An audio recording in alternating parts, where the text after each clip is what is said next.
লাগবে না, ফ্লুইড লাগবে না। কিন্তু আমরা যখন দেখবো যে পোড়া পরিমাণটা বেশি, ফ্লুইড বেশি লস হচ্ছে, তখন আমরা ফ্লুইড দিতে হবে। আর ফ্লুইডের ক্ষেত্রে 4 এটা একটা সূত্র, 4 দিয়ে গুণ করবেন ওজনকে। মনে করেন একটা 4 গুণ একটা রোগীর ওজন করলাম 50 কেজি, 70 কেজি ধরি, কেমন 70 কেজি, কারণ এভারেজ তো এখন 70ই। তারপরে আসেন পার্সেন্টেজ, ধরেন 30% ধরি, কেমন? তাহলে গুণ করলে আসলো কত?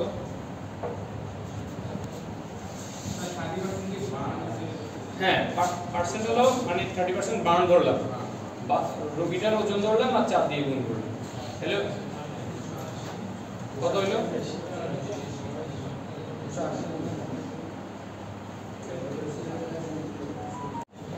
8400 না?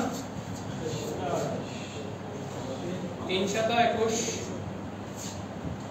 4 1 4, 4 2 8, আর 2 শূন্য। 8% পোড়া যাওয়া 70 কেজি ওজনের একটা রোগীর ফ্লুইড রিকোয়ারমেন্ট একদিনের মধ্যে, প্রথম দিনের মধ্যে, কেমন? তাহলে আমরা এটাকে এখন এই 84 মানে 8400 ml কে আমি 24 ঘন্টার মধ্যে দিব, তাহলে ভাগ করে দিতে হবে না?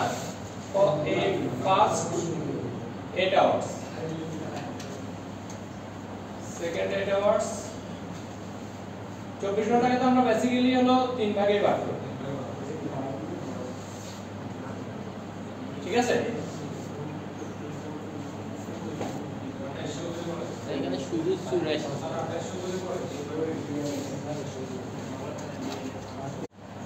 এখন জিজ্ঞেস করতে পারেন যে 6 ভাগ কেন? 6 ভাগ হলো আমরা এটাকে প্রথম 8 ঘন্টায় 3 ভাগ দিব, 3 রেশিও দিব, এরপরে 2 রেশিও দিব, এরপরে 1 রেশিও, তাহলে 3 2 5 এর আগে 6 হয়েছে না? 6 ভাগ করলাম, 6 ভাগ করে এটাকে প্রথম 8 ঘন্টাতে 3 রেশিও দিলে 3 14 কত? 42। এই 4200 দিব। পরেরটা কত? 2800। হ্যাঁ 2800 দিব, আর এরপরে 1400। এই গেল প্রথম দিন। এটা একটা সূত্র, আমরা চাপ দিয়ে গুণ দিব ওজনকে আর হলো কত পার্সেন্ট পড়া গেছে সেটা, বা আসলো হলো 8400 ml। এই 8400 ml স্যালাইন আমি প্রথম 24 ঘন্টার মধ্যে পোড়া রোগীর শরীরে ঢুকাবো, ঠিক আছে? আমরা বেসিক্যালি কত ml দিই? 3 লিটার, কিন্তু এখানে দিচ্ছি কত? 8 লিটার। এটা পার্সেন্টেজের উপর প্রায় 8.5 লিটারের মতো। এটা হলো যতটুকু পোড়া গেছে এবং রোগীর ওজন অনুপাতে। এখন যদি এখানে 50 ml হয়, 50 কেজি হয়, তাহলে কমে আসবে না? আবার এটা যদি 25% হয়, তাহলে তো কমে আসবে। আমরা একটা রাফ হিসাব করতেছি, পরে তো সংখ্যাগুলো বসায় আবার করতে পারবো না। এখন আমি এটাকে যে টোটাল অ্যামাউন্টটা আসলো, এটাকে 6 ভাগ করে 3 ভাগ প্রথম 8 ঘন্টা দিয়ে দিব, কারণ প্রথম 8 ঘন্টাতেই তো ঝাপটা বেশি, ওর শরীর থেকে ফ্লুইড চলে যাচ্ছে বেশি, ড্রেসিং করতেছেন, তারপর প্রথম 8 ঘন্টা ঝাপটা বেশি না, সেই হিসেবে প্রথম 8 ঘন্টায় আমি 3 ভাগ দিব, মানে এই টোটাল ফ্লুইডটা আমি 6 ভাগ করলাম। 6 ভাগ করে 3 ভাগ দিব প্রথম 8 ঘন্টায়, বাকি 3 ভাগে 2 ভাগ দিব পরের 8 ঘন্টায়, আর এর পরের 8 ঘন্টায় দিব 1 ভাগ। সহজ করলাম, মানে আমি এটাকে ভাগ করে দিলাম। এখন আপনার মনে হতে পারে যে আমি 5 ভাগ প্রথমে দিলাম না কেন? আমার তো আবার ড্রপ মেইনটেইন করে আনতে হবে। রানিং গেলে এরকম যাবে, রানিং যাওয়া ছাড়া ধরেন আমরা একটা স্যালাইন 1 লিটার একটা স্যালাইনকে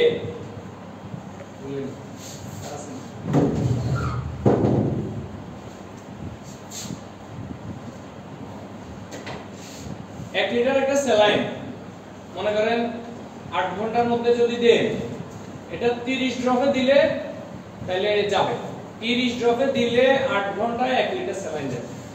এটা একটা হিসাব, এইটার একটা সূত্র আছে,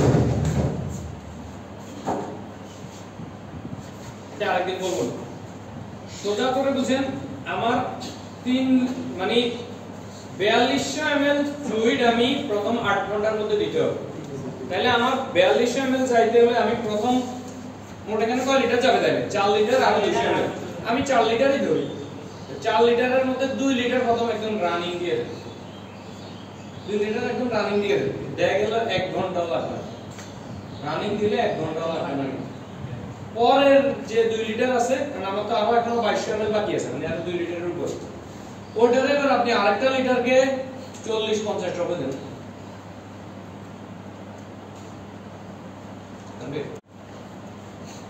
কোথায় ছিলাম? আচ্ছা, বাকি 2 লিটারকে আমি ড্রপ, ধরেন আরো 1 লিটারকে আপনি যদি একটা স্যালাইনটা যদি 30 ফোঁটা করে দেন, তাইলে 1 লিটার স্যালাইন যেতে আমার 8 ঘন্টা সময় লাগবে। 8 ঘন্টা সময় লাগবে, ঠিক আছে? এখন এটাকে যদি 60 ফোঁটা করে দেন, তাহলে আমার 4 ঘন্টা লাগবে না? 4 ঘন্টা লাগবে। হিসাবটা তো এভাবে। এবার আবার এটাকে যদি আমি 40 ড্রপ করে দিই, তাইলে আমার কতক্ষণ লাগবে? এই যে 30 ফোঁটা তো যদি 8 ঘন্টা লাগে, 40 ফোঁটা করে দিলে আমার ধরেন 7 ঘন্টা বা 6.5 ঘন্টা, এই টাইপের কোন একটা সংখ্যা। 8 ঘন্টার মধ্যে আপনি এই 42 ml ঢুকাবেন। প্রথম 2 লিটার যদি রানিংও দেন, বাকি 2 লিটারকে মনে করেন আপনার ড্রপে মেইনটেইন করবেন। আপনি 50 ড্রপ দেন, 40 ড্রপ দেন, এই 8 ঘন্টার ভিতরে আপনি দেখবেন যে 42 ml এর কম যাচ্ছে কিনা বা বেশি যাচ্ছে কিনা। 4 লিটার স্যালাইন আপনি এই 8 ঘন্টার ভিতরে দিলে রোগীটার কভারেজ ঠিক থাকবে। এর পরের 8 ঘন্টায় আপনি দিলেন আবার 3 লিটার।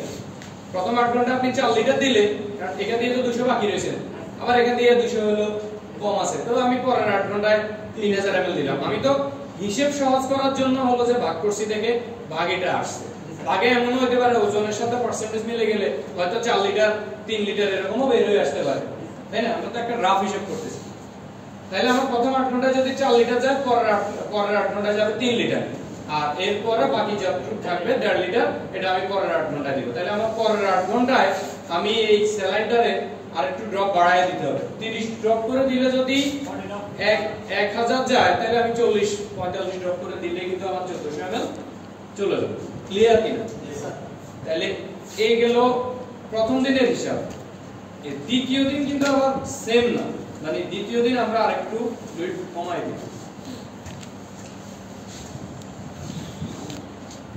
এটা বুঝছেন কিনা? সূত্রর সাথে গুণ দিবেন, গুণ দিয়ে ভাগ করবেন যে আমার কতটুকু লাগে। দ্বিতীয় দিন আমি আরেকটু কম দেব। দ্বিতীয় দিন কম দিব কি রকম বুঝলাম?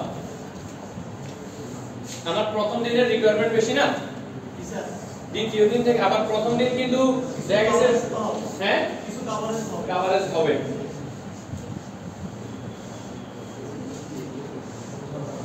প্রথম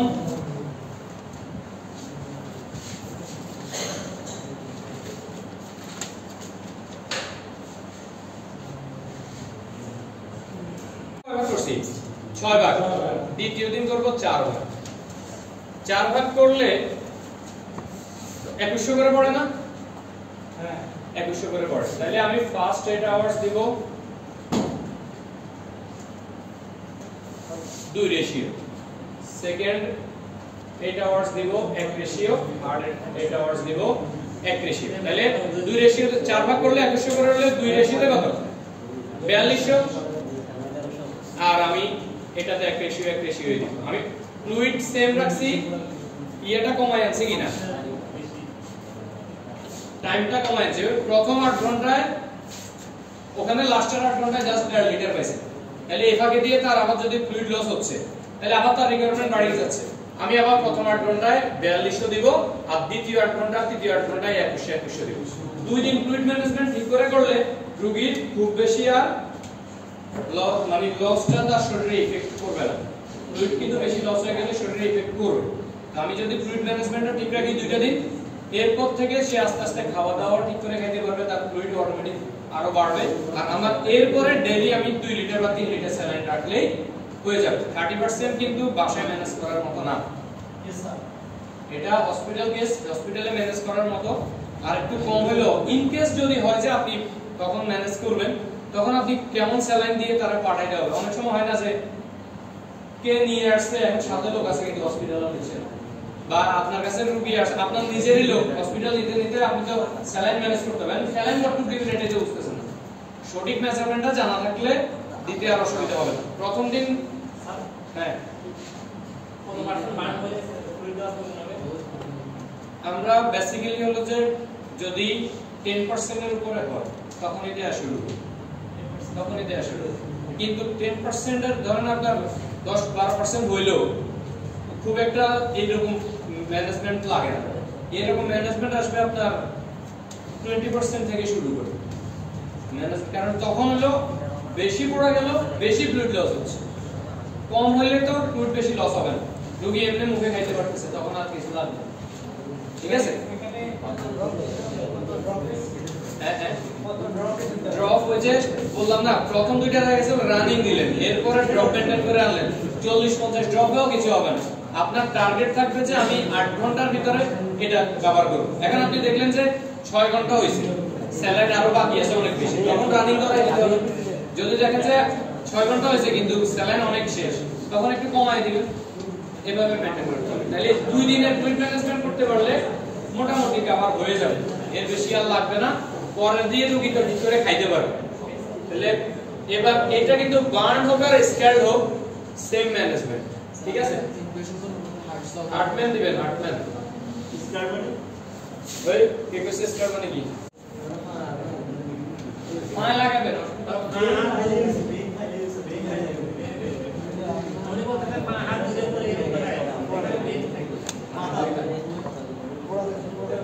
মাথা বেল করবেন, দেখবেন পেইন বেড়েছে। আচ্ছা পুরো গেছে এটা কি আপনার কাছে রাখবে? কারণ হলো এগুলো যে আমাদের দেশে আমরা তো কোনোভাবেই জীবাণুমুক্ত না। মাছের আঁশগুলা এরা যখন পরীক্ষাগার বাইরের দেশে বিভিন্ন ক্ষেত্রে দেখলাম যে লাগাচ্ছে, কিন্তু আমার এখানে তো আমরা ওষুধের উপরে স্যাটিসফ্যাকশন না, বাইরের একটা জিনিস লাগানো মানে ইনফেকশনটা আরো আমি গ্রো করে দিই। ঠিক আছে, এটা মেইনটেইন করতে পারবেন। যেমন বাইরে কিন্তু আজকে সিজার করলে কালকে থেকে গোসল করবে, আর আমাদের এখানে করেন পরের দিন ইনফেকশন হয়ে যাবে। আমরা রোগীদের 7 দিন 8 দিন পর্যন্ত গোসল করতে মানা করি না, সে জায়গাটা পর্যন্ত গোসল করতে মানা করি। ঠিক আছে না, দেখা হয়েছে?